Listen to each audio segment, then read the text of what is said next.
갑절의 축복이 우리 모두에게 임하기를 소망합니다.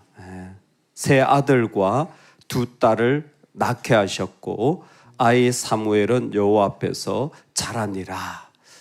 불임의 자리였지만 5 자녀를 가지게 되어진 이 모습을 저는 하나님이 주시는 말할 수 없는 갑절의 축복이라고 생각합니다. 욥이 그 삶의 자리에 자녀를 잃어버리고 소유를 잃어버리고 그 모든 것을 잃어버렸지만 그의 마지막은 하루 만에 없어진 것들이 하나님이 다 회복시켜 주셔서 자녀도 갑절로 소유도 갑절로 주셨다고 말했습니다. 이 갑절은 단순히 그냥 2배가 아니라 더 큰 믿음의 자리로 하나님이 인도해 주셨다라는 거죠.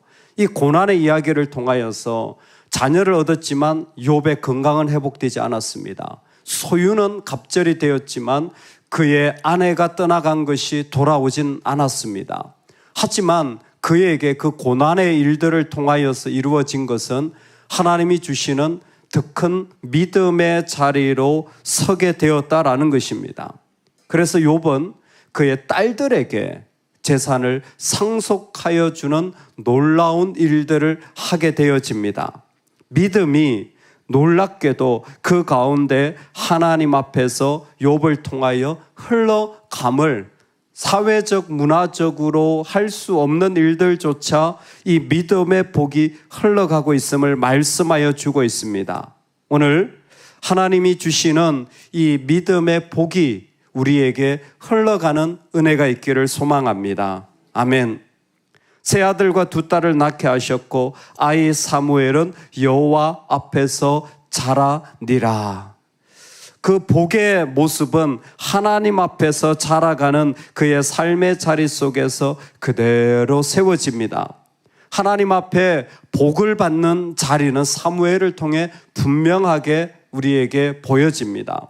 어떻게 이 두 배의 축복, 세 아들과 2 딸을 낳는 복이 임합니까? 하나님을 섬겨 나가는 것이 바로 복입니다.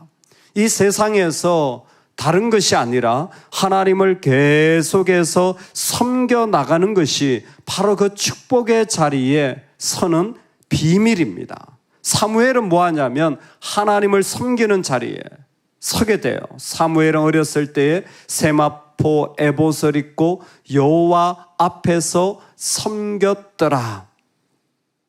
사실 하나님을 섬기는 사람은 엘리입니다. 엘리가 제사장이에요. 그런데 오늘 엘리가 말해지지 않고 사무엘을 말하게 된 것은 사무엘이 하나님을 섬길 때에 얼마나 순수한 마음으로 그 어둠의 세상에서 하나님께 나아갔는지를 말해주는 것입니다.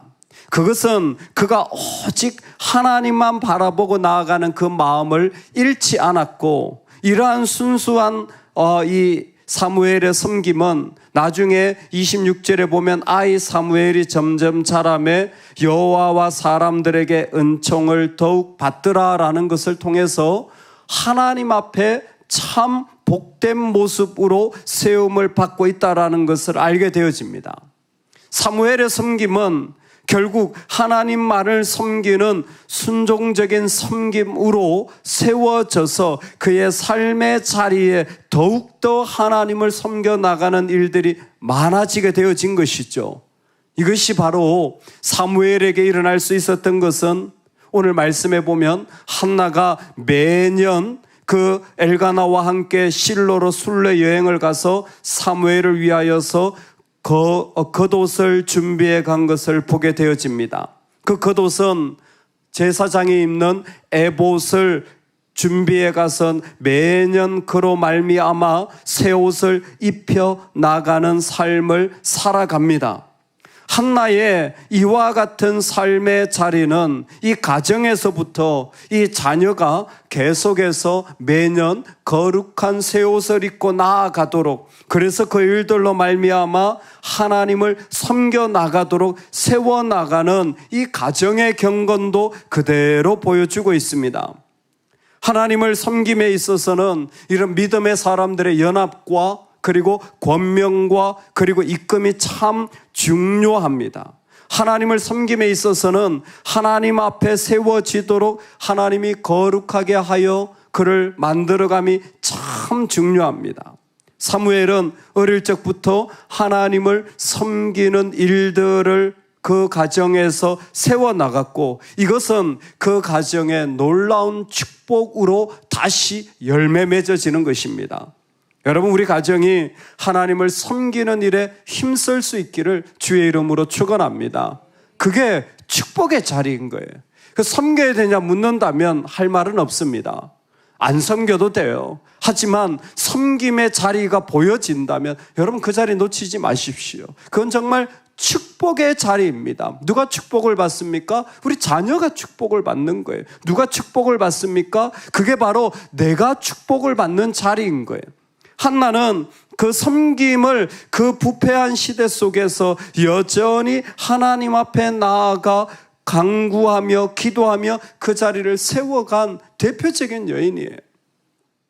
엘리가 축복합니다. 여호와께서 이 여인으로 말미암아 내게 다른 후사를 주사 이가 여호와께 간구하여 얻어 바친 아들을 대신하게 하시기를 원하노라.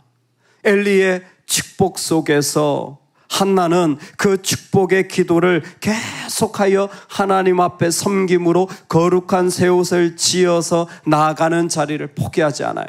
여러분 절대 기도의 자리, 섬김의 자리 포기하지 마십시오. 그때 하나님이 그 기도를 그대로 받으셔서 다시 그대로 주게 되어지는 것이 오늘 말씀의 모습인 것입니다. 하나님 그 기도를 그대로 받으시고 그대로 다시 더 축복으로 인도하여 주시는 것을 우리 모두가 경험할 수 있기를 소망합니다.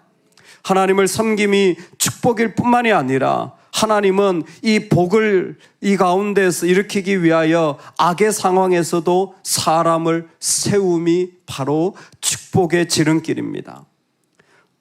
부패한 사사시대 하나님은 다 떠나셨다고 하지만 이런 상황 속에 무슨 하나님이 역사하셔 라는 마음이 참 위축되고 어려울 수 있지만, 그러나 하나님은 엘리를 사용하셔서 이 한나와 그 가정을 축복하게 하십니다.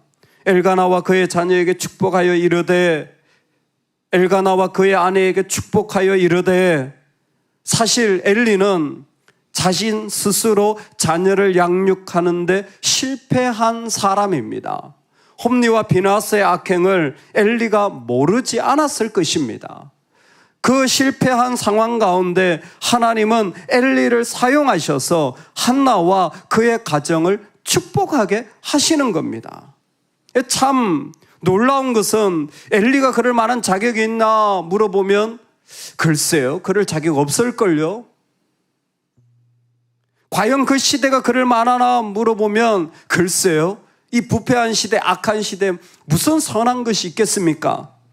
그런데 우리 하나님은 그런 어둠, 그런 악한 상황에서도 여전히 사람을 세우시는 것입니다. 하나님은 하나님의 복을 일으켜 나가시는 것입니다. 그래서 이렇게 말씀하시는 거예요. 여러분 우리 21절 우리 주의하여서 우리 다 같이 한번 읽어보겠습니다. 시작. 여호와께서 한나를 돌보시소. 우리 한 번 더 읽겠습니다. 시작. 여호와께서 한나를 한 번만 더 읽겠습니다. 시작. 여호와께서 한나를 돌보시사 그로하여금 임신하여 세 아들과 두 딸을 낳게 하셨고 아이 사무엘은 여호와 앞에서 자라니라. 아멘. 여호와께서 한나를 돌보시사. 하나님은 이 땅에 심판하시는 자리에서도 자비를 베푸시는 분입니다. 하나님은 이 자리에 심판하러 오셨지만 구원을 일으키시는 분이십니다. 심판의 자리가 맞아요. 근데 우리 하나님은 그 속에서 돌보시는 거예요. 그 돌봄을 통하여서 하나님의 놀라운 일들을 그 자리에서 다시 일으키시는 거예요. 우리에게 아픔이 있고 위축됨이 있고 가난함이 있고 어려움이 있다면 여러분 우리는 그 자리를 축복의 자리로 봐야 합니다. 이제 하나님 복 주시겠구나. 하나님 돌보시겠구나. 할렐루야. 위기와 어려움이 있다면 우리는 그 자리를 내가 위기로 느껴진다면 하나님이 다시 세우시겠구나. 할렐루야. 여러분, 모든 하나님의 시작은 죄 가운데 구원입니다. 모든 하나님의 출발은 죄 가운데 구원이에요. 정말 그 죄로 다 무너진 그 자리, 우리는 오히려 그 자리에 서야 돼요. 우리는 그 자리를 감사해야 돼요. 왜?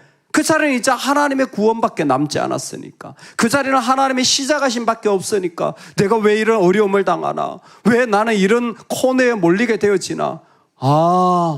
하나님이 구원을 선포하시려고 하시나 보다. 한나는 여호와께서는 한나를 돌보셔서 그 땅에 다시 한번 2배의 복을 허락하시는 것이에요. 이 복은 사람들이 이해할 수 없는 놀라운 하나님의 축복입니다. 하나님이 이 복을 한나를 통하여 허락하셔서 엘리의 기도뿐만이 아니라 이 세마포 옷을 사무엘에게 입힙니다. 제사장의 옷이지요. 민수기에 보면 제사장은요, 나이 30이 돼야 제사장 역할을 할 수가 있습니다. 바벨론 포르기에 제사장이 없을 때는 25까지 내려가더라도 아직 사무엘은 아니에요. 근데 사무엘이 이미 제사장 옷 흉패가 있는 제사장의 겉옷을 입고 일을 하고 있어요. 세마포 에봇을 입혔다고 말하잖아요. 지금 한나가 입혀주는 것은 제사장의 옷이에요. 나이가 아직 안 돼요. 근데 하나님은 그 가운데 이 사람에게 제사장의 옷을 입히시는 것입니다.